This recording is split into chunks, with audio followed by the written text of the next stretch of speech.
Hi friends, I'm Sarah. This is my channel Sunset Bow, and I wanted to hop on really quick and do a quick VR to a tag that I thought sounded really fun. And the tag is, which court card are you? And I believe this tag was started by Ozark Oracle, but I originally saw it on Heather Carter's channel and I really enjoyed her video responding to this tag, so I'll link both of those in the box below. But it seemed really fun to me to just sort of talk a little bit about what court card I think represents me the most.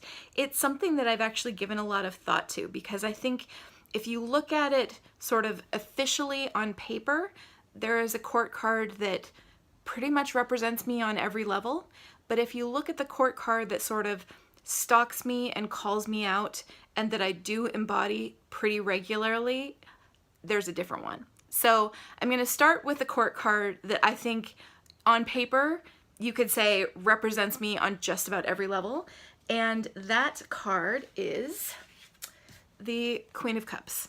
And I'm showing cards here from the Morgan Greer Tarot. A, because I love this deck, and B, because I especially love the courts in this deck and how sort of up close and personal they are. But so the Queen of Cups, there are so many levels on which you could say I am represented by the Queen of Cups. So, I mean, just for starters, I am a grown-ass woman, so you would tend to conclude that a queen would probably be the most apt representation for me. In terms of all of the different suits, I would say I'm most clearly associated with cups just in terms of my personality.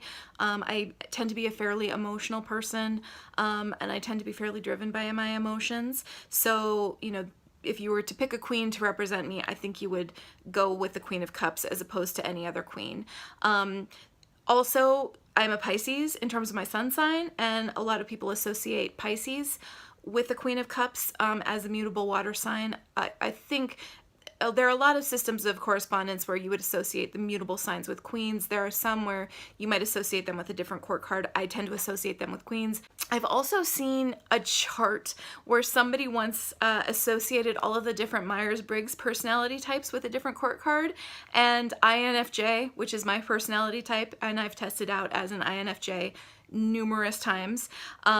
It's also the rarest personality type, weirdly enough, but as an INFJ, the INFJ type was associated with the Queen of Cups.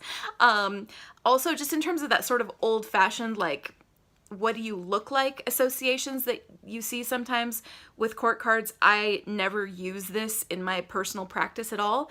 But the sort of old school physical representation rules are that if you have lighter hair and blue eyes, you would tend to be associated with cups. So again, I have lighter hair, I have blue eyes, that would associate me, again, with the Queen of Cups. So, like I said, on paper, you would say, okay, Sarah's definitely the Queen of Cups. Like, on every level, this is the card that should represent her. Astrologically, physically, personality type, pretty much everything, she should be the Queen of Cups. Interestingly, though, there is a different card that stalks me and calls me out. And that card is the Knight of Cups. The Knight of Cups is my eternal #1 stalker card of all time. It comes up for me all the time. It always comes up, if I'm doing a spread, it comes up in a position in the spread that represents me. And it happens to me constantly. And I think that the reason why I get called out by the Knight of Cups sometimes is that I can be a bit of an over-emotional person. I can be a bit of an over-romantic person. I can be a bit of a person who over-dramatizes things in my head. It's a very strong tendency that I have. I tend to cry very easily. I tend to have a hard time preventing my emotions from showing on my face. Like, I've even had conversations about this at work with my boss, because he will always say, you know, the one thing that you could work on in terms of your professional life is your ability to keep a poker face in meetings and stuff. And he'll even say things like, the most recent time we met about it, he said something like, your face even gets red when you're upset and it's very noticeable. And I was like, okay, that's just physiology. Like, I literally can't do anything about my face turning red. I'm sorry. But, you know, I have a very hard time maintaining a poker face. I'm a terrible liar for the same reason. I can't I can't lie. I can't keep a straight face. If a joke is being played on somebody, I have an impossible time not displaying my emotions all the time.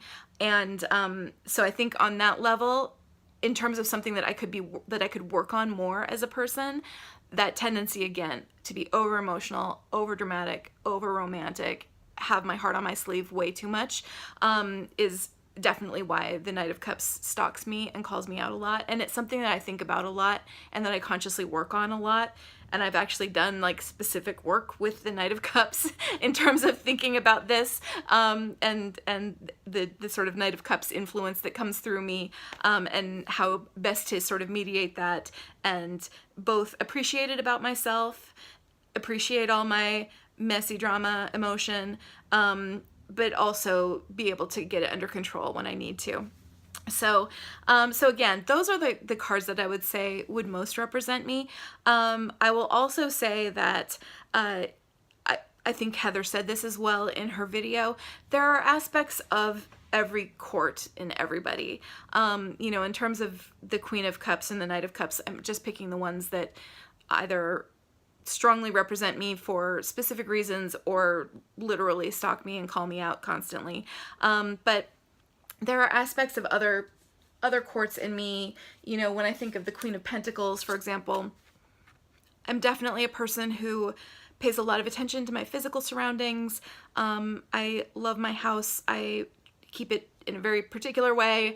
You know, I have it decorated in a very particular way, and I'm very much a homebody, and I like to keep my physical surroundings very comfortable and very homey and very warm and nurturing. So I definitely have that aspect of the Queen of Pentacles. I also definitely have a Queen of Swords side to me, for sure. I am a relatively intellectual person, I guess I'd say. You know, I like to read, I like to study things. You know, I always loved school. I always loved intellectual challenges. And I also do have that sort of Queen of Swords ability, I think, to see people pretty clearly. And if you push me really hard, I can draw a really firm boundary. Like, it takes some pushing, because I do tend to subsume myself into other people's emotions a little bit. But if I get pushed far enough, I can chop a person right out of my life without looking back. So that is definitely something I am capable of doing. And I think that's being able to set those kinds of firm boundaries is a very, very Queen of Swords trait. I'd say the one queen that I don't see in myself as much is the Queen of Wands. And I've been consciously, specifically trying to do more work with the Queen of Wands and try to embody the Queen of Wands more.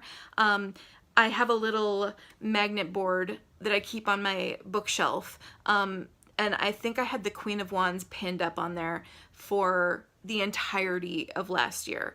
It's where I always keep the card that I'm sort of trying to focus on and work with the most. And I'm pretty sure from like January through December of last year, I had the Queen of Wands pinned up the whole time.